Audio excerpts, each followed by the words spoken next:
আমি একজন সাহাবার জীবনী শোনাবো আপনাদেরকে। আব্দুর রহমান ইবনে আউফ রাদিয়াল্লাহু তাআলা আনহু। 10 জন জান্নাতের দুনিয়াতে বসে যে 10 জন সাহাবা জান্নাতের সুসংবাদ পেয়েছেন তাদের মধ্যে মিজানুর রহমান হুজুরের কথাগুলো সবাই একটু মনোযোগ দিয়ে শুনেন, কথাগুলো অনেক ভালো লাগবে। একজন আলহামদুলিল্লাহ বলেন আব্দুর রহমান ইবনে আউফ রাদিয়াল্লাহু তাআলা আনহু প্রথম 8 জন মক্কায় যারা কালিমা পড়ে মুসলমান হয়েছে তাদের একজন। তার স্ট্যাটাসটাকে জেনে নেন। তো তিনি যখন মক্কা থেকে হিজরত করে মদিনায় গেলেন, মনে রাখবেন মক্কা থেকে যে সাহাবারা বাড়ি ঘর ছেড়ে হিজরত করেছে তাদেরকে বলে মহাজির, মানে হিজরতকারী সাহাবা। আর মদিনাতে যে সমস্ত সাহাবারা তাদেরকে রিসিভ করেছেন তাদেরকে বলে আল আনসার, মানে সাহায্যকারী সাহাবা।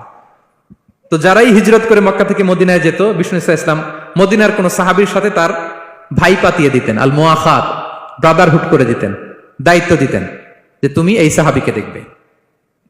তো আব্দুর রহমান ইবনে আউফ রাদিয়াল্লাহু তাআলা আনহু যখন হিজরত করে গেলেন, তার দেখভাল করার জন্য যে সাহাবীর দায়িত্ব পড়ল তার নাম হচ্ছে সাআদ ইবনে রাবিয়া, আনসারী সাহাবী রাদিয়াল্লাহু তাআলা আনহু। বিষ্ণু বললেন, সাআদ, আব্দুর রহমান ইবনে আউফ তোমার ভাই, ভাই বানিয়ে দিলেন। কি বানিয়ে দিলেন? তুমি তাকে টেক কেয়ার করবে, সে হবে তোমার মেহমান। সুবহানাল্লাহ। সাআদ ইবনে রাবিয়া রাদিয়াল্লাহু তাআলা আনহু তিনি আব্দুর রহমান ইবনে আউফকে ডেকে নিয়ে গেলেন, ঘরে নিয়ে গেলেন মেহমানকে, এবং বললেন, ইয়া সাআদ ইন্নী আকসারুল আনসারি মালান। হে সাআদ, তুমি চিন্তা করো না, তুমি মনে করো না যে তোমার ভরণ পোষণ দিতে আমার কষ্ট হবে।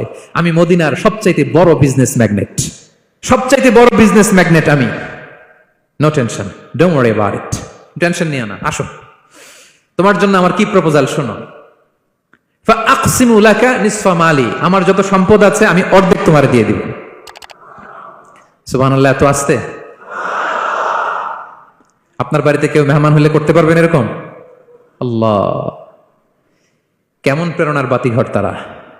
ফাআকসিমু নিসফা মালি, হে আব্দুর রহমান ইবনে আউফ, আমার অর্ধেক সম্পদ তোমারে দিয়ে দিব। এখানেই শেষ না, এরপর বলতে লাগলেন, আমার অনেকগুলো স্ত্রী আছে, তুমি কোথায় যে মেয়ে খুঁজবা, প্রস্তাব দিবা, এত ঝামেলার দরকার নাই।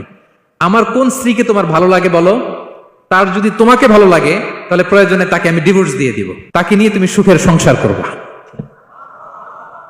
আল্লাহু আকবার, আল্লাহু আকবার। অর্ধেক সম্পদ দিয়ে দিব, আমার একাধিক স্ত্রী আছে, কাউকে যদি তোমার পছন্দ হয় এবং সেও যদি তোমাকে পছন্দ করে প্রয়োজনে তাকে ডিভোর্স দিব। New life, new career, just go on. আমরা এই সুযোগ পেলে কি করতাম? সাথে সাথে অর্ধেক সম্পদ নিয়ে নিতাম, ঠিক কিনা? আব্দুর রহমান ইবনে আউফ প্রেরণার বাতিঘর। উনি কি করলেন? উনি বললেন, লা হাজাতা লি ফি যালিক। আমার ভাই, তুমি যে বলছো, এ সাআদ ইবনে রবি, তুমি যে এত চমৎকার প্রপোজাল দিয়েছো, এতেই আমি খুশি। তোমার কোনো কিছুর আমার দরকার নাই। বারাকাল্লাহু লাকা ফি আহলিকা ওয়া মালিক, আল্লাহ তোমার সম্পদে বরকত দেখ, আল্লাহ তোমার পরিবারেও বরকত দেখ। তবে একটা কষ্ট করতে হবে, সেটা কি? আব্দুর রহমান ইবনে আউফ বললেন, দুল্লানি ইলা সুক, just show me the way to market. মদিনার বাজারটা কোথায় এটা একটু দেখায় দাও। আমি নতুন মানুষ, পথঘাট চিনি না। দুল্লানি ইলা সুক, just show me the way to market of Medina. মদিনার বাজারটা কোন রাস্তা একটু দেখায় দাও। আল্লাহু আকবার। সাআদ ইবনে রবি বললেন, এই তো মদিনার বাজার। উনি যে কিছু ঘি কিনলেন, পনির কিনলেন, কিনে বিক্রি করলেন, প্রফিট করলেন। ওই প্রফিট দিয়ে আরো বেশি করে কিনলেন, আবার বিক্রি করলেন, প্রফিট, আবার বিক্রি করলেন, প্রফিট। এই কেনা বেচা করতে করতে 1-2 মাসের মধ্যে উনি মদিনার one of the biggest business magnate হয়ে গেলেন।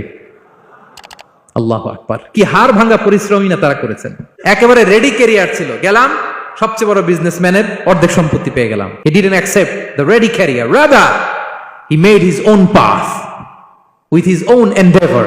নিজের চেষ্টায়, নিজের পরিশ্রমে, নিজের ঘাম ঝরিয়ে নিজের ক্যারিয়ার তৈরি করেছেন। চিল্লায় বলেন ঠিক কিনা?